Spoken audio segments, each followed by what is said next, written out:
हुजूर ने फरमाया लयंज़िलन्ना इब्नु मरियम फीकुम, हजरत ईसा अलैहिस्सलाम को अल्लाह जमीन पर भेजेगा।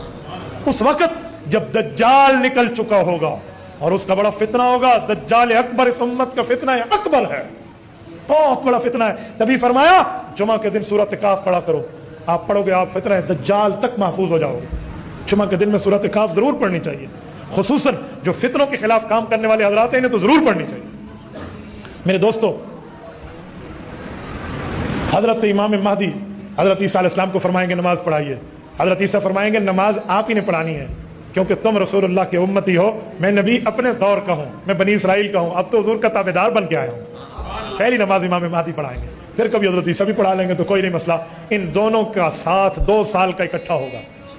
इमाम महदी की उम्र 49 साल, एक कम 50 साल होगी कि वफात पाएंगे दज्जाल के किताल के बाद, और इनका जनाजा हजरत ईसा अलैहिस्सलाम पढ़ाएंगे। और उसके बाद हजरत ईसा अलैहिस्सलाम 43 साल, 2 साल इमाम महदी के साथ 43 बाद 45 साल इस धरती पर रहेंगे। हदीस पाक में उनकी शादी होगी, उनकी औलाद होगी, और वो रसूलुल्लाह की कब्र अतर पे आकर जब सलाम करेंगे, हुजूर ने फरमाया मैं उनके सलाम का जवाब दूंगा, और फिर रसूल पाक के रोज़े अक़दस में उनकी कब्र बनेगी।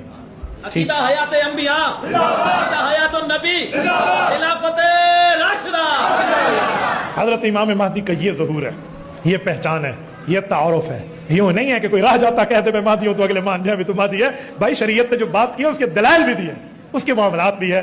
और ये इस उम्मत के बहुत बड़ा एहसान का जमाना होगा कि जब ये दुनिया से रुखसत होंगे, मिल्लत इस्लामिया की एक हुकूमत होगी, हजरत इमाम महदी उस वक्त हुक्मरान होंगे, फिर हजरत ईसा के हाथ में इंतजाम और इंसराम आएगा। अहदीस पाक में है इतना अमन होगा कि मुसलमानों के बच्चे इन मूजी जानवरों से, सांप बिच्छुओं से अगर खेलने बैठ गए तो इन्हें डसेंगे नहीं।